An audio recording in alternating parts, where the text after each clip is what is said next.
Good morning, everyone. My name's Maureen Weber, and on behalf of the Early Learning Indiana team, it's really my pleasure to welcome you to the call today as part of our continuing conversation around how we make Indiana's early learning community really make the most of this unprecedented opportunity that has been presented to us and we're currently living through around federal funding. So, as many of you know, in September, we had an opportunity to meet with dozens of early learning providers from all around the state to really brainstorm together about how we can best capitalize on these once-in-a-generation funds.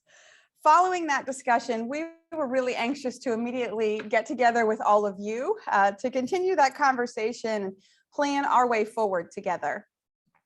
When we heard most from the providers attending the Reimagining event earlier this fall is probably similar to what many of you are hearing in your own communities and what I have heard in literally every corner of the state over the last couple of weeks. Many early learning providers are all but paralyzed by the historic workforce shortage that we're facing. And I've been in many classrooms that are sitting empty for lack of staffing. They are deeply concerned about developing an over-reliance on one-time funding. I imagine all of us here on this call share that. They are truly exhausted by COVID, continuing to interrupt their operations in key ways. But they're also really optimistic about the road ahead, and they are intent on maximizing the dollars that are available to them to sustain their organizational health and really drive improvement in their results. I won't spend any time talking with this group about the multi-generational benefits of a thriving early learning sector. Whether you represent a child care resource and referral organization, a community partner, a philanthropic entity, or otherwise, we recognize that you're here in part because you already recognize the importance of early learning. There are a number of challenges, however, that keep us from fully realizing the promise of this extraordinary time in children's lives. Of course, the lack of sufficient public funding has been a factor, but it's far from the only one. And I think we let ourselves off the hook a little too easily if we just point to more funding as sort of the only answer to the problem. As many of us have discussed, we have more work to do to set expectations around the early learning outcomes that we expect to achieve, to build a workforce that is capable of producing those outcomes, to consider the inefficiencies that are created by our small and independent operations, and to address the regulatory and structural barriers that make it so difficult to keep our focus on what's in the best interests of children. The increased public funding that we're seeing then alone will not solve the problem, but it can help if we channel it appropriately. With an extra $1 billion roughly, and possibly more working its way currently through Congress, comes heightened expectations about the results that we'll achieve.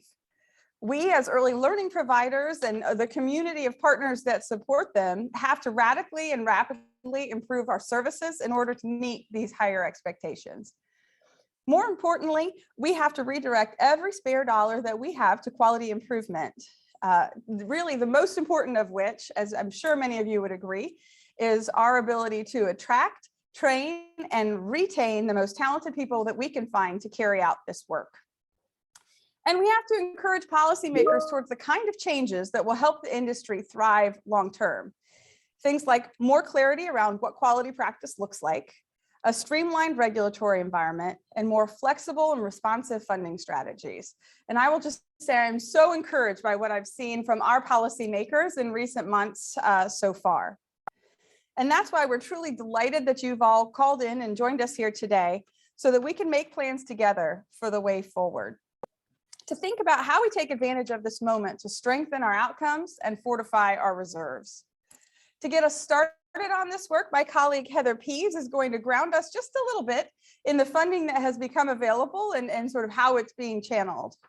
We'll then hear from members of our team and partners from around the state with what we hope will provide a little food for thought about how you can best participate in the transformation of the early learning industry, whatever role that you play. This is a moment that we know is full of possibility and optimism, but it's also bristling with quite a bit of risk. We have to proceed with caution, of course, but if we are overly tentative, then I think the real danger that we have is that 2 years from now, we could end up not too far from where we were 2 years ago. And so I'm thankful that you are all here joining this call today to make sure that that doesn't happen.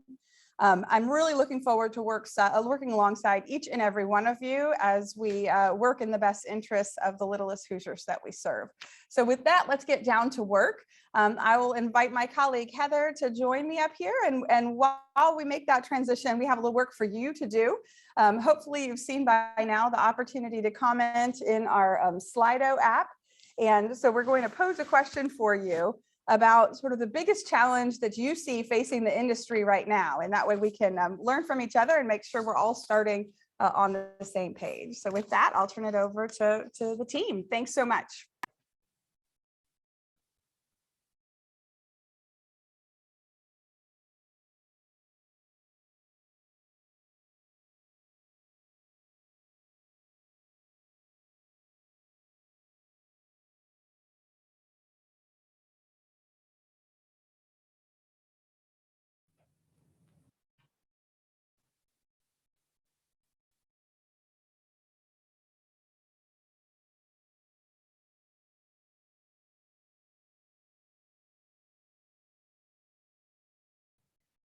Oh, wait just a second. Let some answers get in here.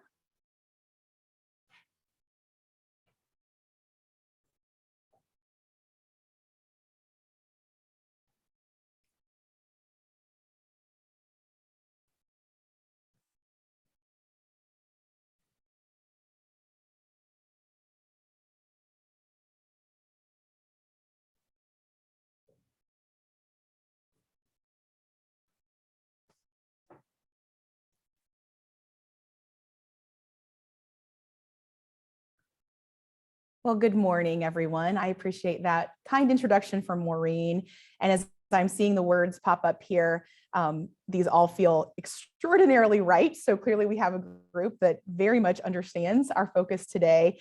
And it could not be more appropriate that the word staffing is the biggest, boldest word right there in the middle. So thank you so much for your participation in this first Slido. We'll have a few more really to sort of level set as we go through the conversation and be sure we're all on the same page. So thank you for that. It is my pleasure this morning. I'm Heather Pease. I'm our Vice President of External Engagement at Early Learning Indiana. And I had the opportunity initially when we were preparing for the incredible provider event we had a few weeks ago to put together this deck, which is really focused on specifically the federal funding landscape as it applies to early learning. And as I was thinking about speaking to this group today, and I was looking at our RSVP list, I spend a big amount of every day thinking about early learning and how we do this better.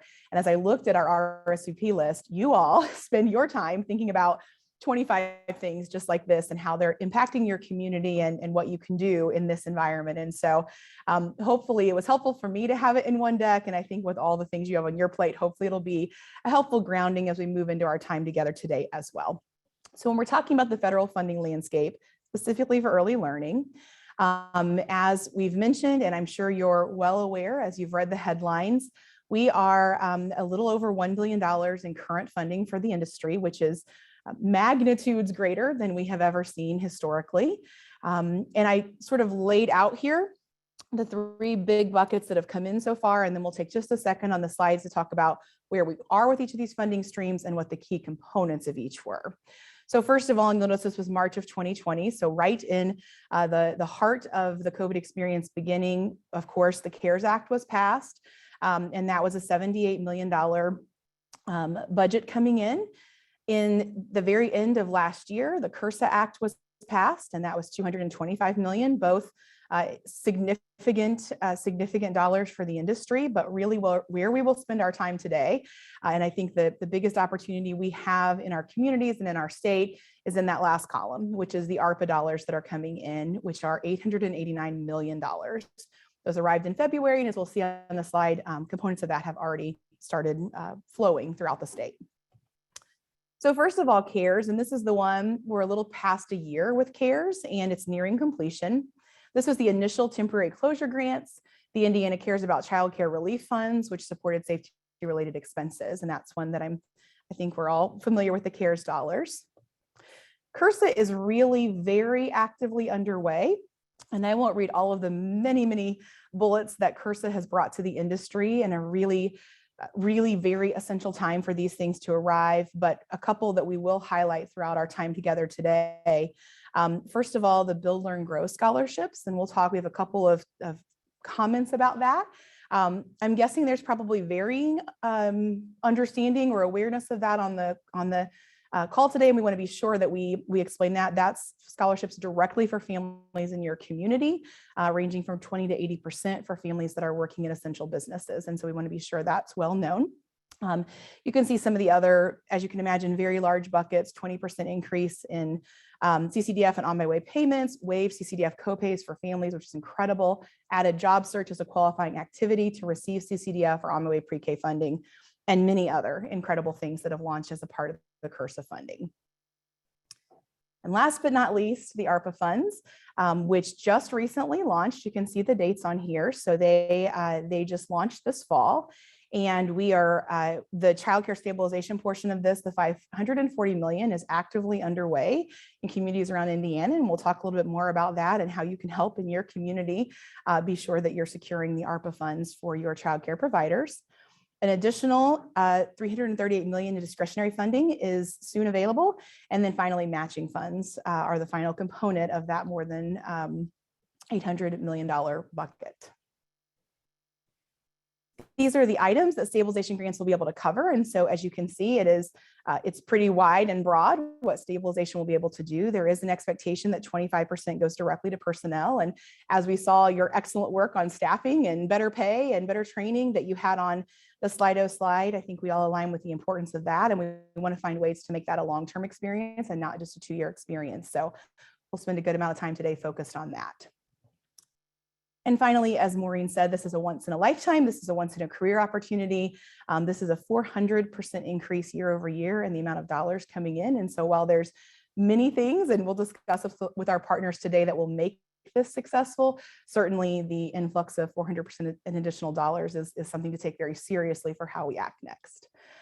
It's my pleasure to introduce our Chief Financial Officer, who will really take us sort of from this grounding in what are the funds available to the next step, which is what do we start thinking about doing together around that. So I'll introduce Dave.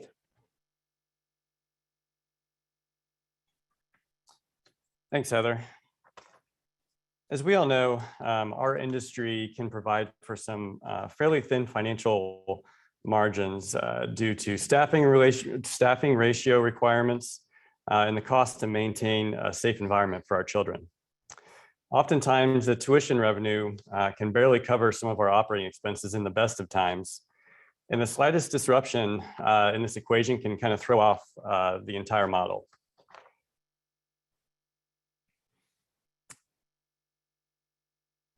So then in 2020, we had the biggest disruption of them all. Our fixed costs remained, our rent, utilities, and so on.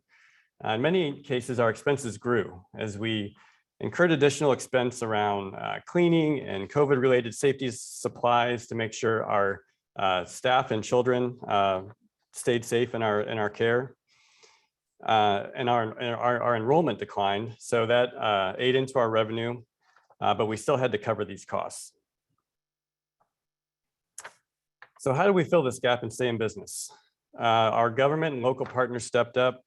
As Heather mentioned, lots of different sources of funding came in as our importance was recognized. Our industry's importance to maintaining thriving communities throughout our state and country. So of these programs, we had, as Heather mentioned, CCDF increases, various COVID-related safety and supply funding. Some of us were able to take advantage of Paycheck Protection Program loans. There was CSRF, as Heather mentioned, Build, Learn, Grow, and now stabilization grants, just to name a handful.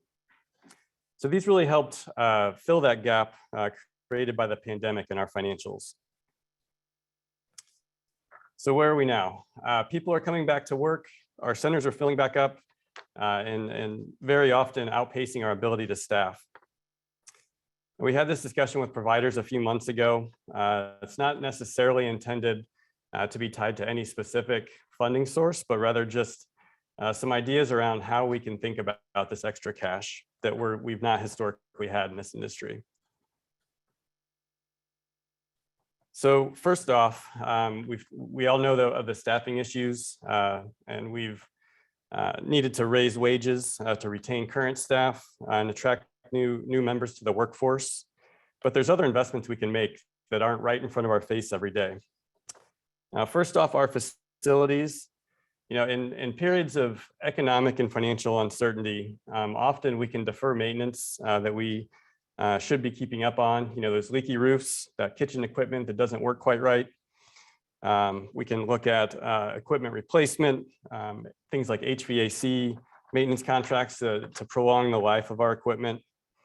And also refreshing learning materials in our classrooms. They're so critical to the development of the children in our care. And you also may want to look at your actual location. Now could be a good time to invest in a new location to absorb those moving expenses. Maybe there's a place near you with more room, better parking, better visibility. And then also in the bucket of technology, providers may want to build or even refresh their website to kind of modernize their presence and increase their visibility in the community. There are some great parent engagement tools. As CFO, one that's kind of near and dear to my heart, billing and collections. A lot of times that's a manual process, and there's lots of good tools out there that we can invest in to help automate that process, decrease bad debt, make it easier for our parents to pay, and really give administrators in the building more time to focus on the operation of the building than some of those back office activities. We could look at staffing and workforce planning tools. A lot of us are still reliant on schedules written out on Post-it notes and whiteboards, of which we here at Early Learning Indiana are still guilty of at times. But it all boils down to, in this bucket of technology, tools that can help us operate more efficiently and spend more time focusing on our children in our centers. And last, but perhaps more importantly, we talked about investments in generating and revenue generating initiatives. Or spending now on things that will earn money in the future. We may have some rooms that are challenging to fill at times, and then some other rooms that have long wait lists. So now could be a good time to really examine your room configuration and change it up as we see fit. We also talked about, if you have some extra space in your center, we could look at what it would cost to add some walls and outfit it with furniture and equipment to serve more children, or perhaps taking a really big room that has the space to be divided into 2 rooms to increase capacity and also generate future revenue down the road. There's also memberships, things like the Early Learning Hub, your local and state chambers of commerce to help increase your visibility in the community, or even expense avoidance, which really still boosts your bottom line. Things like policy updates. I know that we looked at our PTO policy, and it's going to cost us a little bit now, but we're making changes that are going to help us be more effective and efficient with our leave policy in the future. We also talked about networking with other providers, perhaps buying into a shared service model to help with some of the back office admin functions that each individual provider has. There's opportunities where providers can network together and help share some of those expenses.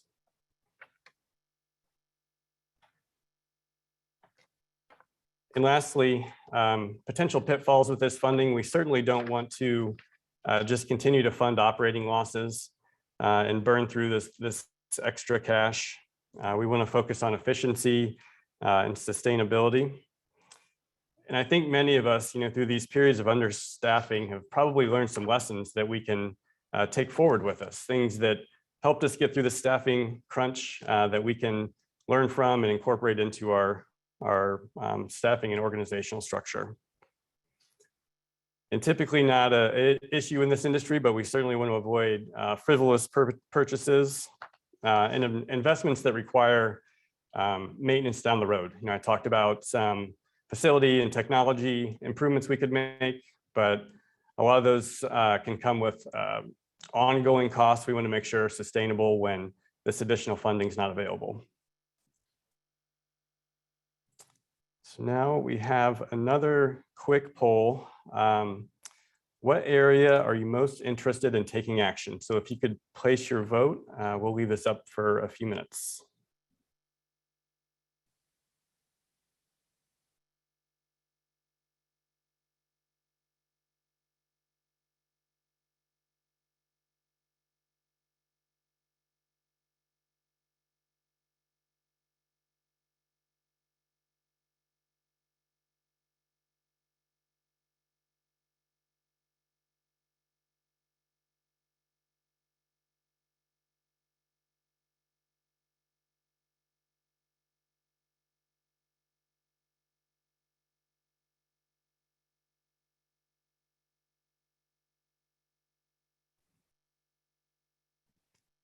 All right, it looks like affordability, access, quality, we're all near the top. All good options, as is advocacy. So with that, we're gonna see an example of a group taking action right now, and I'm happy to introduce Jennifer Myers from Monroe Smart Start. Thanks, Dave. Good morning, everyone. I'm Jennifer Myers, Director of Monroe Smart Start, and I'm excited to share with you today about our Shared Services Hub, just recently launched, plans for our hub expansion, and how our hub members will support better operational practices around the Child Care Stabilization Grants. So first, the services that our hub provides programs. The Community Foundation of Bloomington and Monroe County and its Early Childhood Leadership Initiative, Monroe Smart Start, joined forces with Wonder School and Child Care Tennessee to provide child care management software solutions for 12 high-quality early childhood programs that comprise Monroe County's Early Learning Shared Services Hub. Wonder School is a proven technology platform built on the premise of the Iron Triangle. With Wonder School, our hub members receive website and marketing support to help attract more families and earn more money. 50% of new Wonder School programs receive parent interest within the first 20 days of signing up. Access to ACH and credit card billing support to collect tuition fees on time and quickly. Wonder School providers collect 97% of their fees on time. Advice on tuition rates and expense tracking tools to assist with a sustainable and profitable business. Child Care Tennessee is an initiative led by the Community Foundation in Middle Tennessee, and they're providing an innovative online website to help resolve staffing issues through a substitute pool, which will also serve as a means for staff recruitment. Hub members will post substitute jobs and secure qualified workers through text messaging interactions. So the combined technology of these two solutions will help address barriers relative to staffing, budgeting, marketing, and revenue optimization. Hub members will gain access to system automations that meet their current needs and challenges, while allowing our hub an opportunity to expand throughout the 11 counties that comprise the Indiana Uplands region. By leveraging the Wonder School technology platform and the substitute pool model, we hope that programs realize their cost savings and they can reinvest in their program through increased wages and other supports. We'll also have a deeper level of insight into how the programs in our community are operating through access to data available in the web, or through the hub rather, through our Wonder School tools. Next are plans for hub expansion. After a successful rollout, our hub will expand to early childhood programs located throughout our region. Through regional opportunity initiatives, a supporting organization of our foundation focused on education and workforce development, Monroe Smart Start is engaging stakeholders to develop a regional early childhood coalition to increase access to high quality, affordable childcare. Thanks to the support of Early Learning Indiana and IU Health, Monroe Smart Start, in partnership with Spark Learning Lab, Indiana AEYC, Chances and Services for Youth, and Building Blocks, runs a regional cohort that consists of 22 programs from 5 counties. This cohort is helping to address the lack and the quality of childcare in IU Health's South Central region, while building relationships among potential future hub members. We plan to utilize Wonder School's recruitment tools to build trusted relationships with providers, and will actively engage providers to increase their understanding of how sound business decisions are beneficial for their program, help make the workload more manageable, and appeal to practices that demonstrate professionalism. Our hub will evolve with the ever-changing programmatic needs of our members. And lastly, supporting better organizational practices through the child care stabilization grants.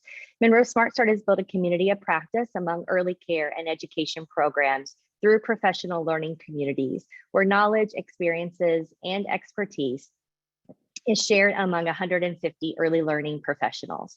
Through connectivity and unique partnerships, providers feel supported, valued, and informed.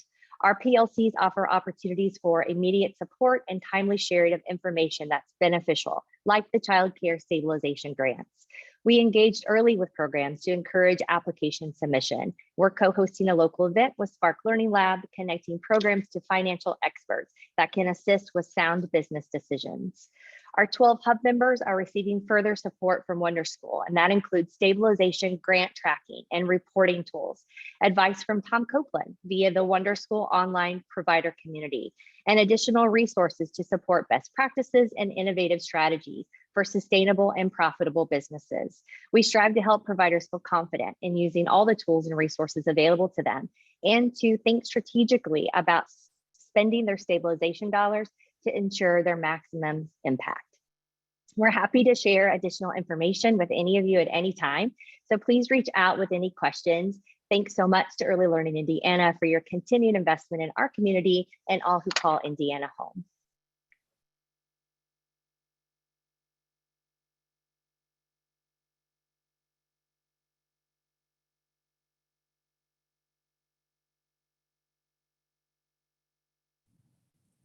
And it's on. Thank you, Jennifer. My name is Lauren Olson. I'm our Director of Business Intelligence, and I'm going to be talking to you today about the case for growing enrollment and strategic expansions in your communities. And I'm excited to be able to share with you some information about our recently released Closing the Gap report. Here at Early Learning Indiana, we have constantly strived to understand the state of access to families throughout the state of Indiana for early childhood education opportunities.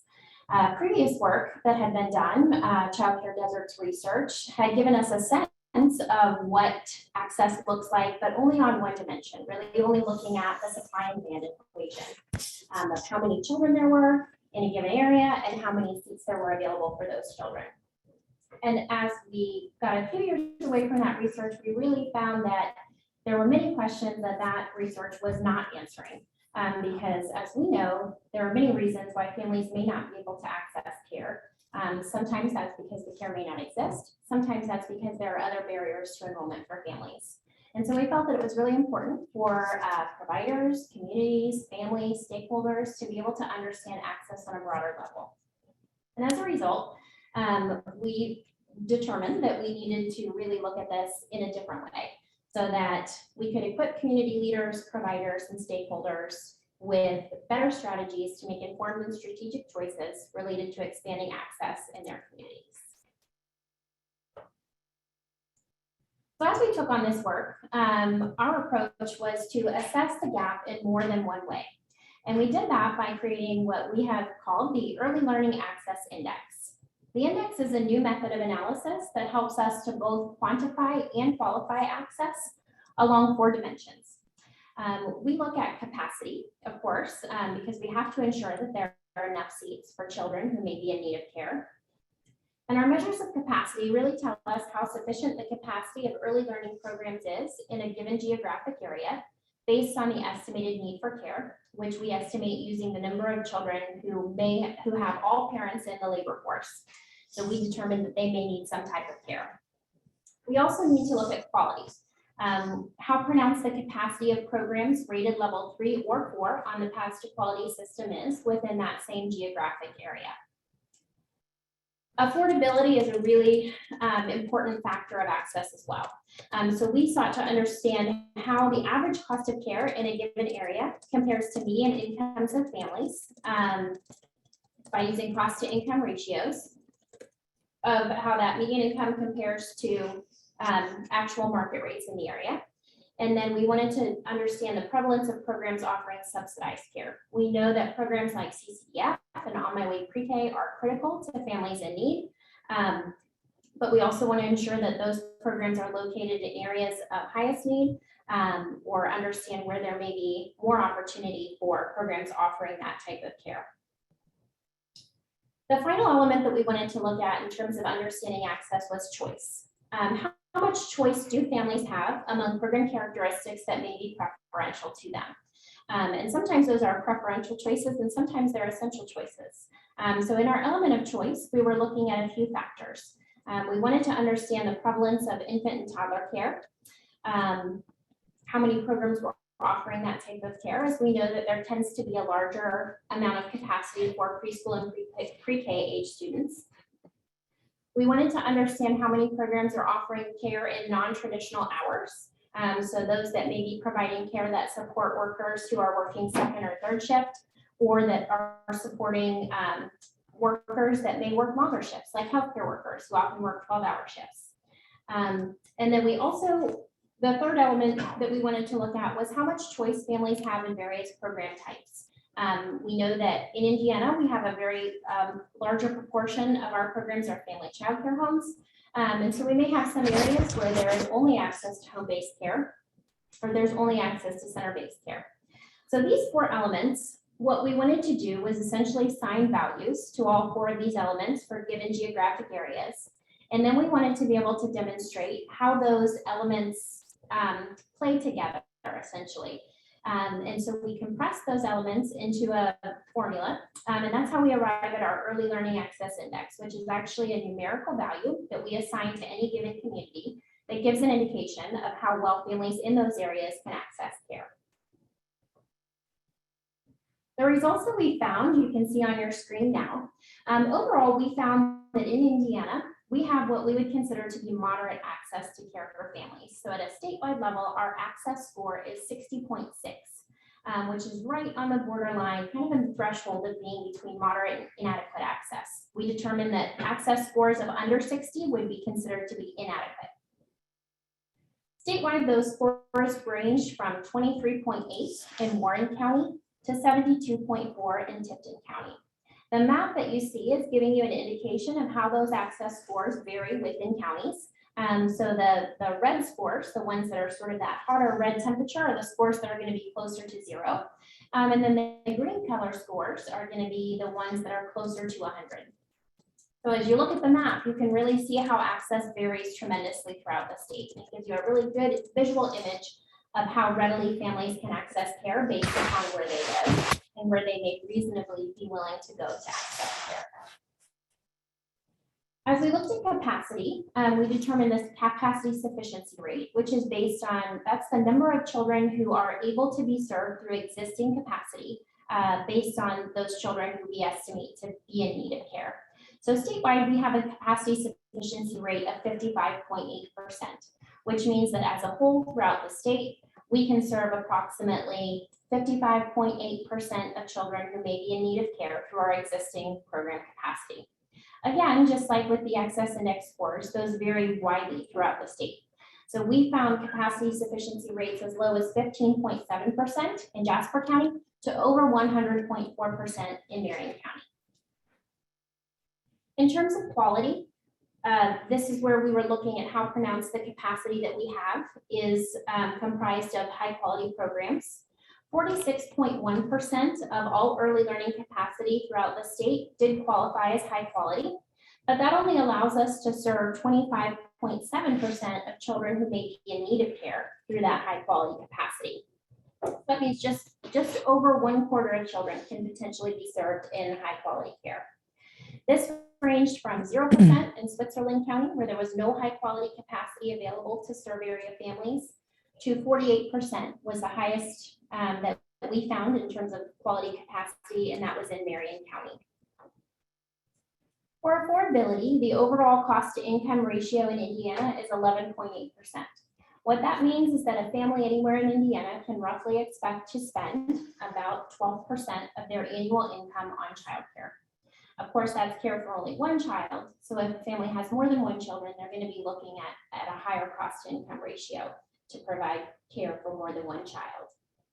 Those cost to income ratios range from 5.9% in Union County to 15.7% in Madison County. We found throughout the state that 83.6% of programs we were analyzing were offering one or more type of subsidized care. So that would be CCDF vouchers, On My Way pre-K vouchers, Head Start or Early Head Start programming. And while that's a high number, we also found that those programs were not always located in the areas of greatest need. So for example, in Ohio County, that county has one of the lowest percentages of children living in poverty. And the only program available to children and families in Ohio County is a Head Start program, which means that many of the families who would be eligible for that program would not be eligible for that program, and that's their only care option.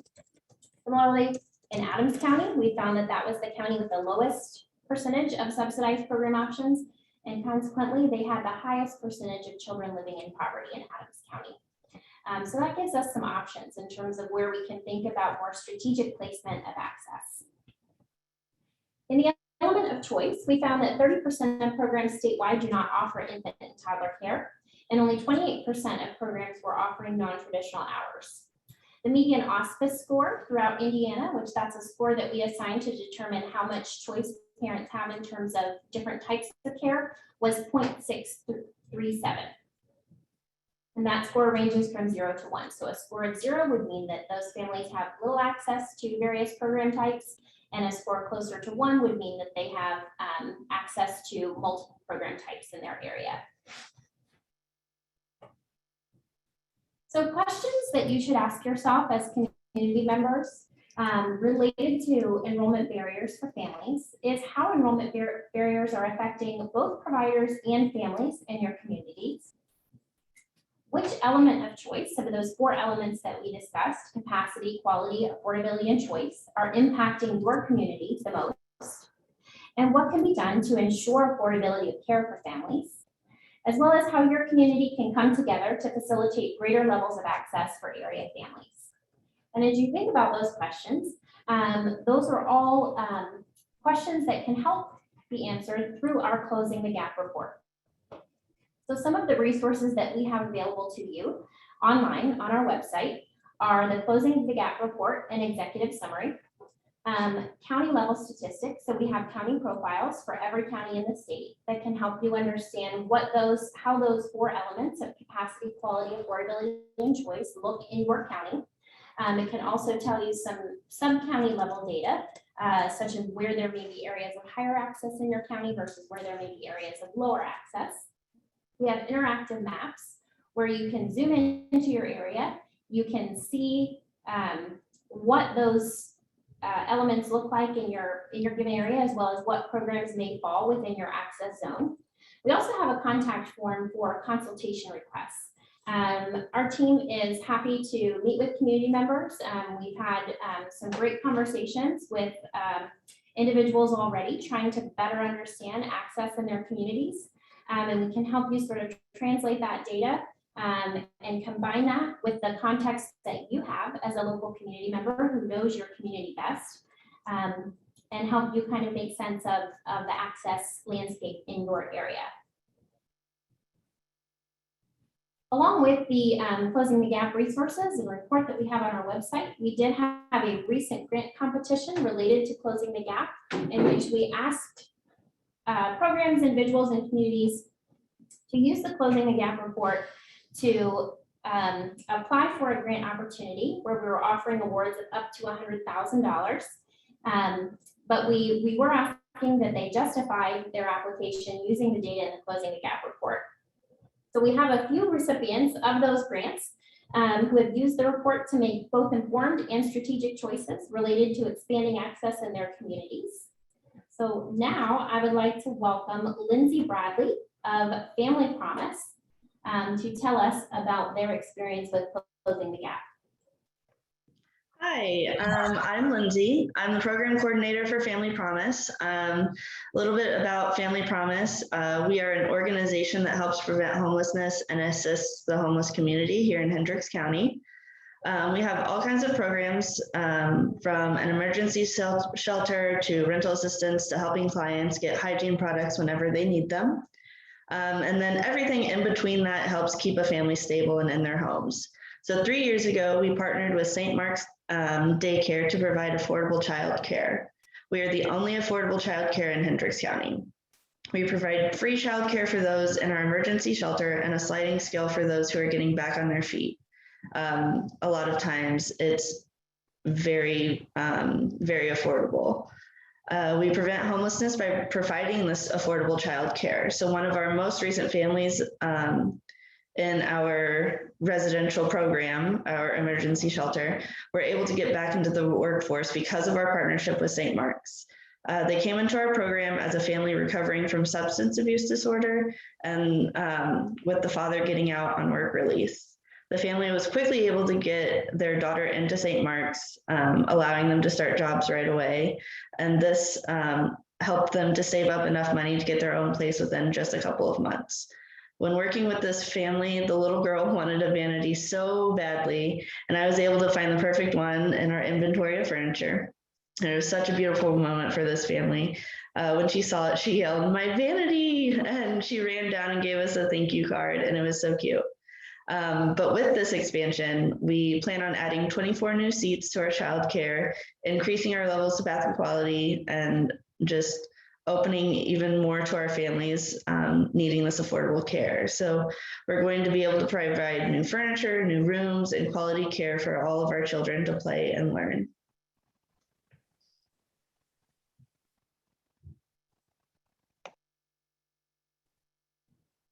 Thank you, Lindsay. Up next, we have Sherry Searles with LaunchPad. Hi, this is Sherry from LaunchPad. Can you hear me okay? Okay, great. LaunchPad is Early Learning Coalition from Kosciuszko County. We are a partnership between our local community foundation, our Chamber of Commerce, and our local United Way. And we have been working for about the last 3 years to increase capacity, high quality capacity in our community. And we're very thankful for this opportunity from Early Learning Indiana to create more capacity. We have loved having the profile from Closing the Gap so that we could really zero in on what part of our community had the most gaps and where we could go to fill those. And so we are excited about a new opportunity that we have with a church in our community called Warsaw Community Church. It is the largest church in our county, both square footage and by attendance, and they have been thinking about childcare for a long time. So this opportunity really was that nudge for them to get involved. And so we will be opening a program there in August of 2022 with 50 plus seats. They have the capacity for more like 85, but we'll probably start with about 50, which includes 18 infant toddler seats. This program will have a really unique place in our community because they have a very vibrant Latino ministry at this church.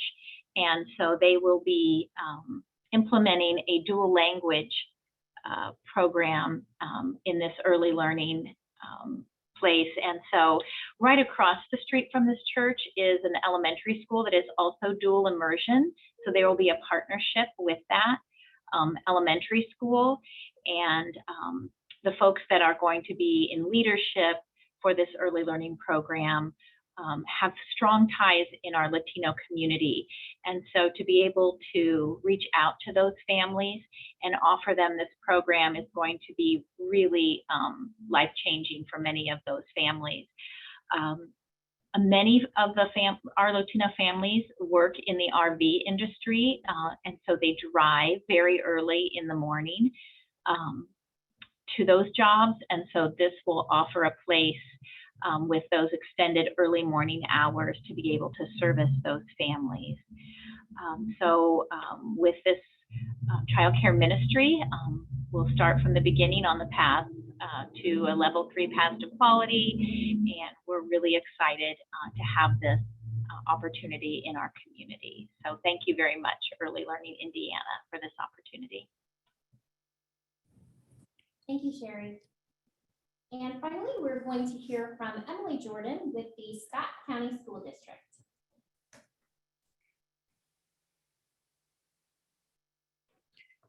Can everybody hear me? I'm sorry, I can't see my video, but hi guys. A little bit about our program. We're from Scottsburg, Indiana, which is about 30 miles north of Louisville, so southern Indiana area. A little bit about us. We started out with one inclusive preschool classroom to serve all the special needs students of our district. We started out in 2012, and then about 5 years ago, we realized that we needed some more capacity options. So in the last 5 years, our program has expanded to offer preschool in every one of our elementary schools that we have here. We have 4 and 2 classrooms in one of the buildings, which making going from 1 to a total of 5 this school year. Our Closing the Gap plan is designed to expand high quality early learning opportunities in the community and supporting our goal of expanding the care and learning experiences for the kiddos that are coming in.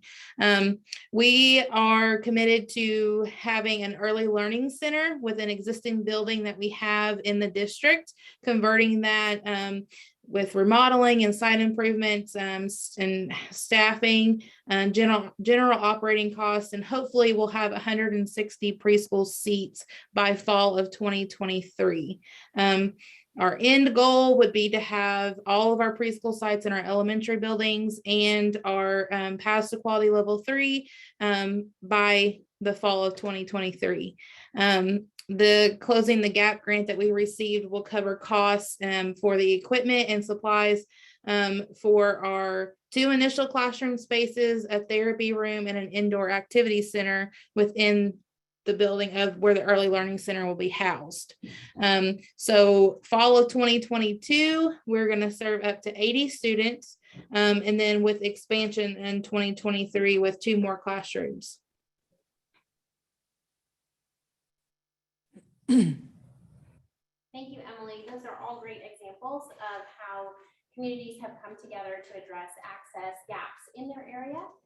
We look forward to hopefully hearing more solutions and seeing how over time access improves as a result of this great work that's happening. And now I'm going to invite Heather Pease back up to discuss partnership.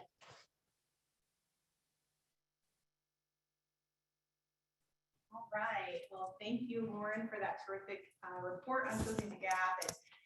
It's wonderful to get to follow those incredible examples that are happening throughout the state. And really, as we wrap up today, what is extremely important for our organization, and certainly on the heels of that wonderful provider conversation, it is very, very important for us to.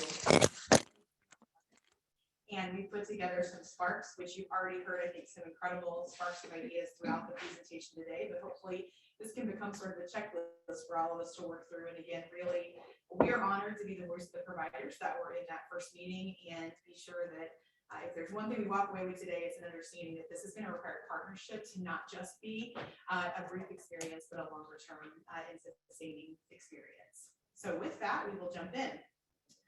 So in summation of what we've talked about today, here is what we are looking at. The stabilization grants are going to offer up to $500K max per program. If you remember way back in the beginning, at the top of the hour, we talked about the 6 defined categories, and we'll talk a little bit as we talk about sparks about opportunities that really require partnership because they don't fall into those 6 categories.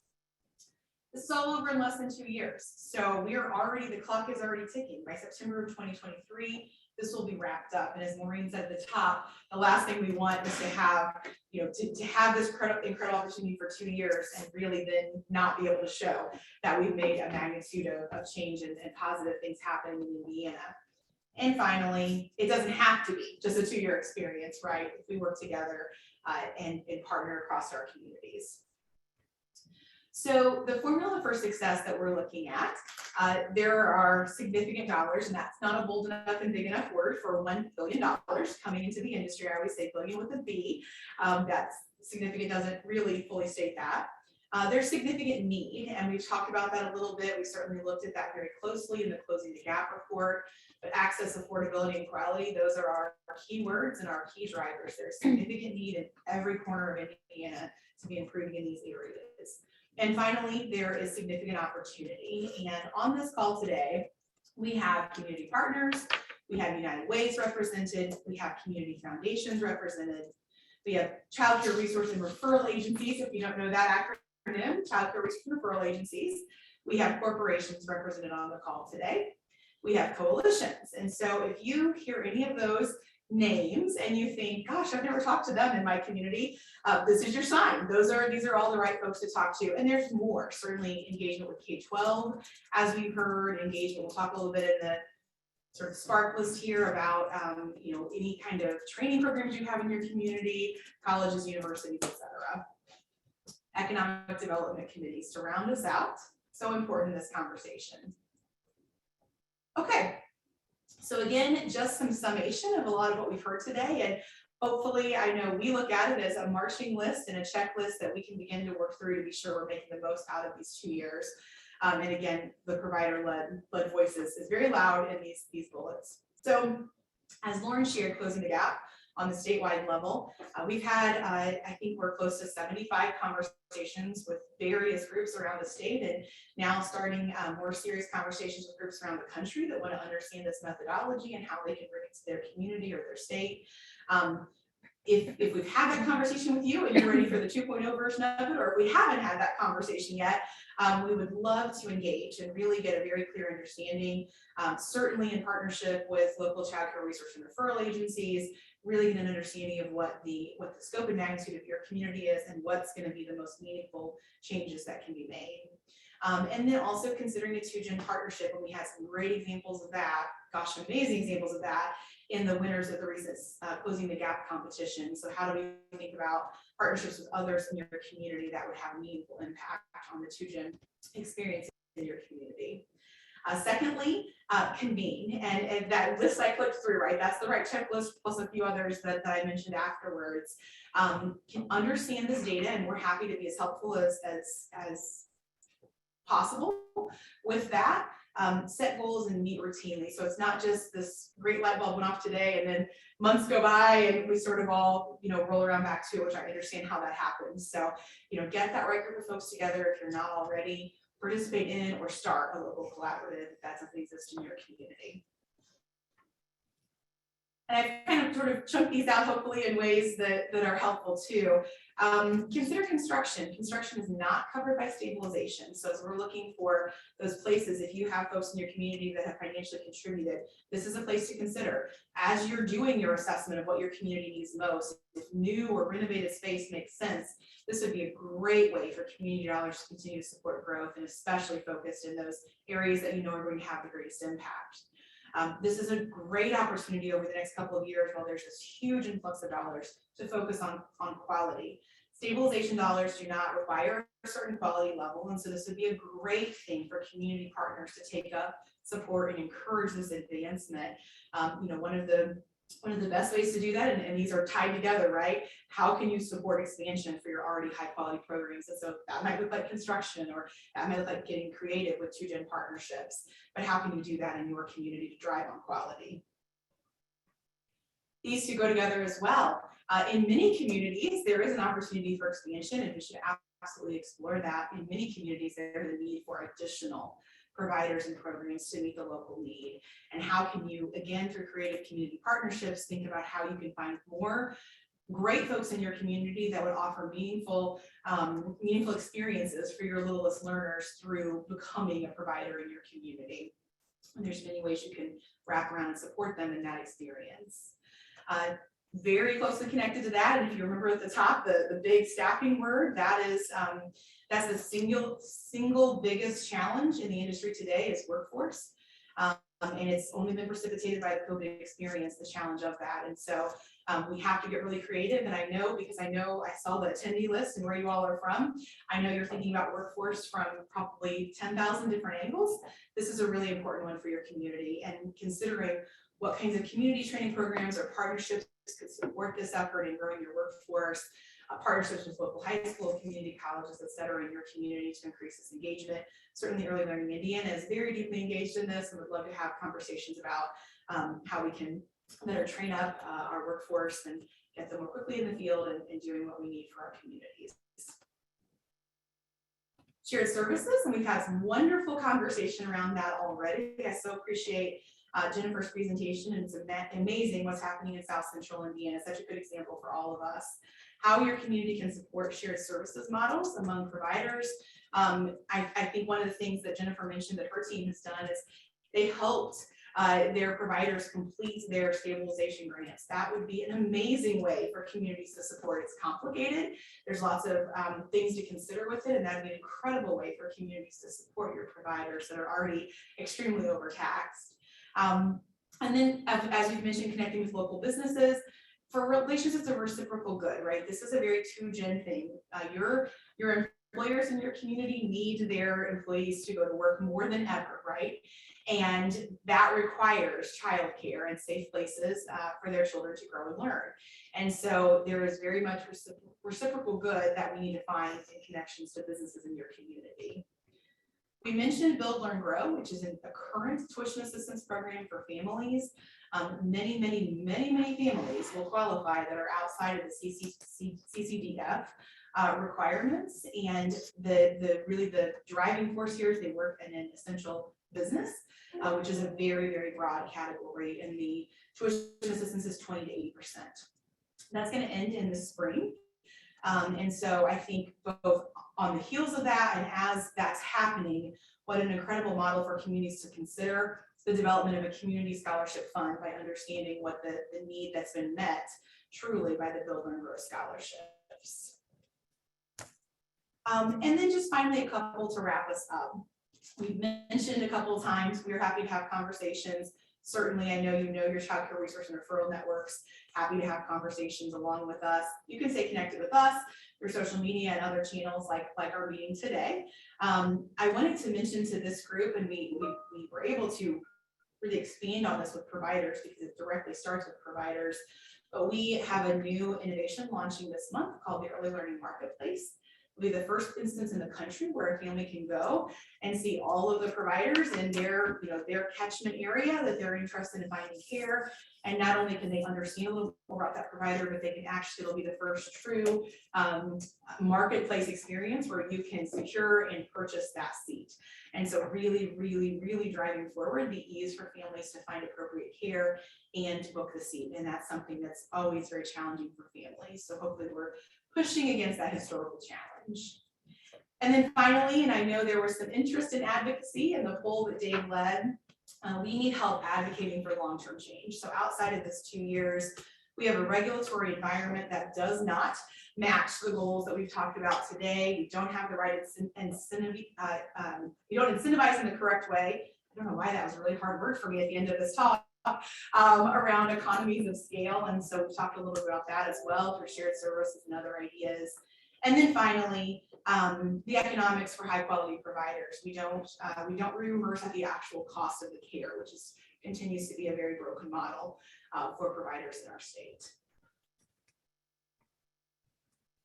And that hopefully was a fast and helpful, and you'll get this video. So if you didn't get it all down in notes, you'll get a copy of this. And again, just happy to continue this conversation.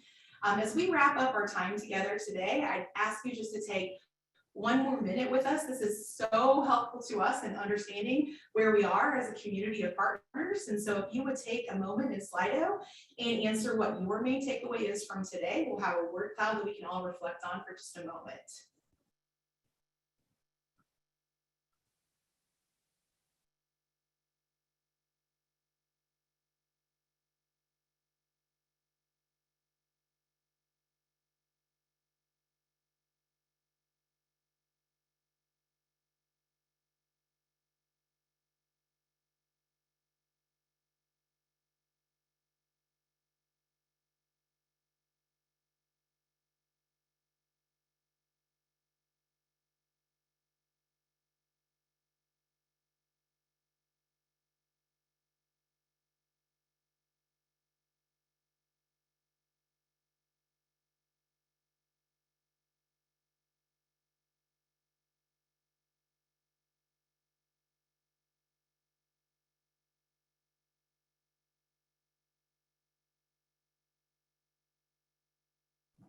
really, really appreciate that feedback. And if you're still getting your answer in, this is gonna live in Slido for perpetuity. So please do that. And as everyone was coming in, I just felt my head shaking. Yes, yes, yes, yes, yes. I think we definitely are of like minds on the call today. And it's my personal honor as the last person speaking on the call today to truly thank all of you for the time you've given to this important topic this morning. Again, I know your plates are overflowing with important topics and opportunities in your community in this current environment. So thank you for giving this time to us today.